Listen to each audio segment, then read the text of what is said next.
sage.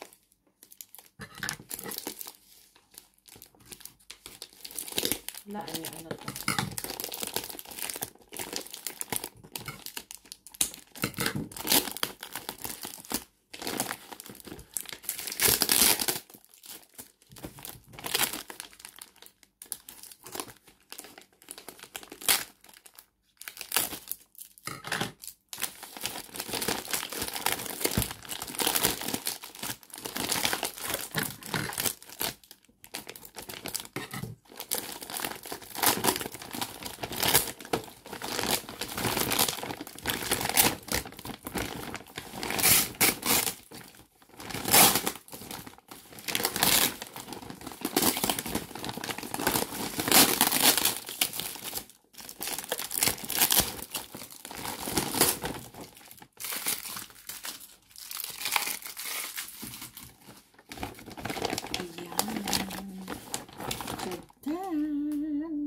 My magic barley.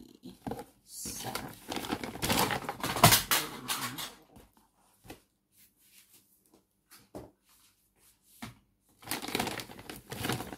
Tatlo. O, diba? Tatlong barley. Oh, pampalusog. Ang aking food supplement. Para sa aking thyroid. Yun ang nagmagic sa aking thyroid. Kaya nawala. Diba? Inom kayo nito para maging malusog kayo.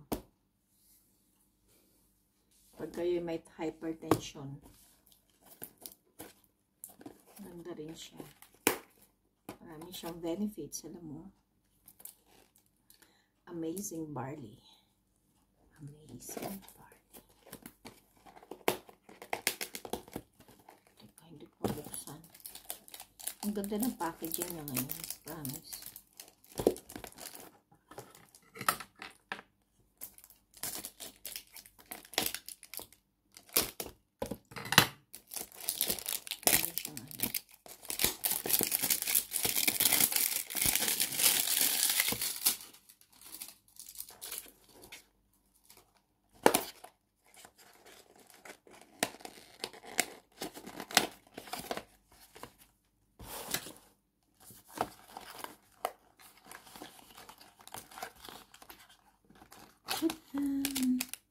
Diba? Meron siyang 10 cups inside. 10 sachet. Meron siyang 10 sachet inside. Ayan. Iniinom ko siya once a day. Every morning pagkagising ko. Iniinom ako ng isang sachet. Ganon. 1 sachet every morning. Magtimpla na tayo.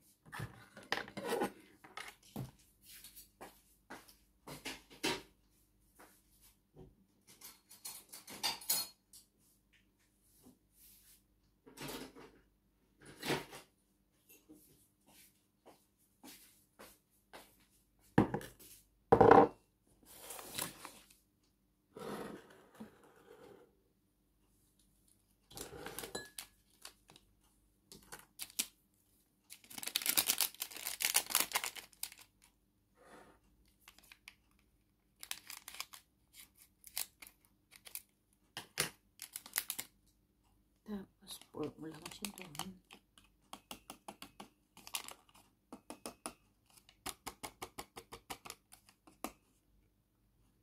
Tapos, lagyan mo siya ng maligam-gam na tubig. Ang ginagamit ko kasi para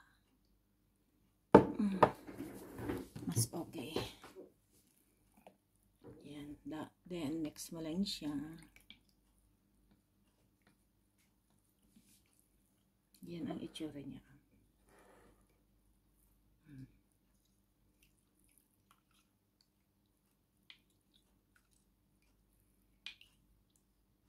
Siguro mahigit, nasa 3 years ko na siyang iniinom. Alam mo yun.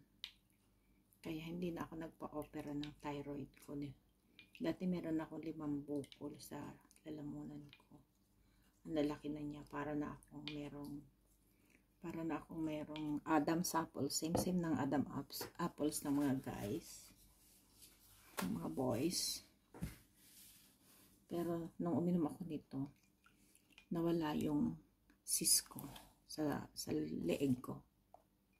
Nawala. Sabi sa binmet, kailangan daw operahan para mawala. Eh kaso nag-COVID. Natakot ako magpa-opera nun kasi daming nako-COVID sa ospital. Sabi ko pagkatapos na lang ng COVID. Uminom muna ako ng uminom nito. Ayun, natapos yung COVID, natapos din yung ano ko, yung cyst ko, nawala na siya. So inom na tayo ng barley.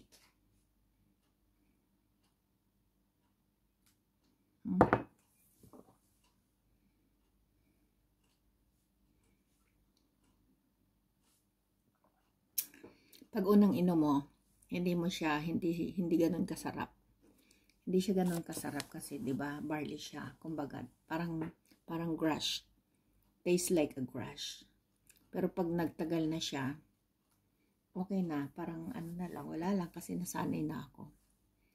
Hindi siya ganun kasarap pero promise maano siya. Effective siya.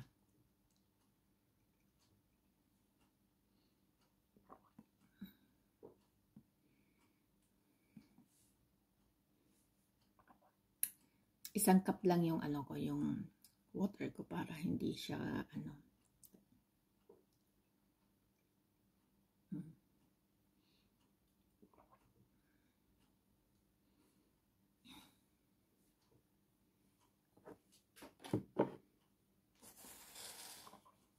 Para hindi siya mahirap ubusin.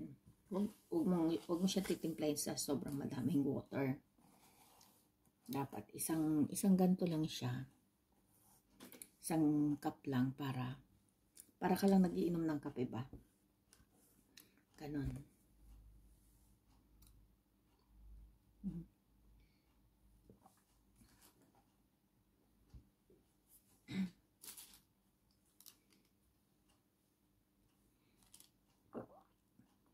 Iniinom ko siya every morning. Daily routine ko na siya. Pagkagising ko, mag-toothbrush lang ako. Tapos init ako ng water. Tapos inom ko na siya. Siya ang pinaka parang kape ko sa umaga.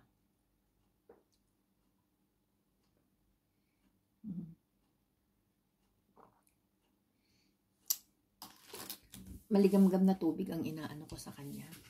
Para madali siya ma-dissolve.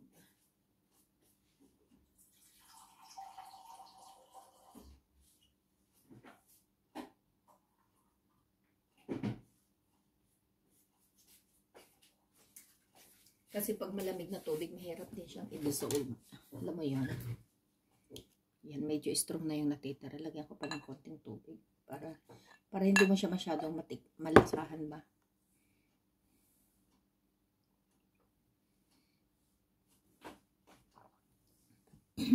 Yan.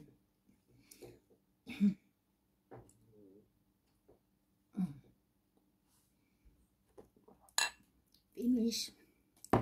Pati yung tira-tira niya talaga sinaside ko kasi sayang. Alam mo yun. Kailangan. Kasi para yung dosage mo, ma-consume mo talaga siya.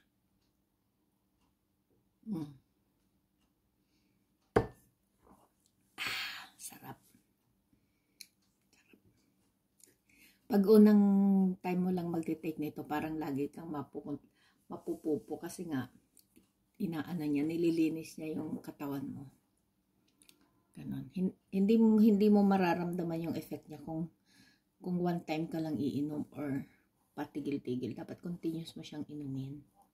Continuous. Makikita mo talaga yung result. Ako, diretso ko siyang ininom bago 2 years na wala talaga yung thyroid ko. Di nakaligtas ako sa opera.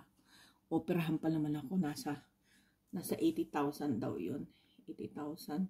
Tapos, pag na-operahan ka sa thyroid, lifetime na yung pag-inom mo ng gamot niya, di ba? So, buti na lang na-discover ko ang barley. Ayan. Salamat kay Mentor Geraldine. Siyang nagbigay sa akin. Siyang nag-introduce sa akin ng barley. Mentor Geraldine shoutout ng Sir Juan ng Vietnam. O, diba? Yan, shoutout yan sa lahat ng mga nagpo-barley. Take na kayo. Promise, hindi ka nagsisisi. Diba? Hanggang dito na lang. Hanggang sa my next vlog. Thank you. Thanks for watching. Please like and subscribe Melba channel. Thank you.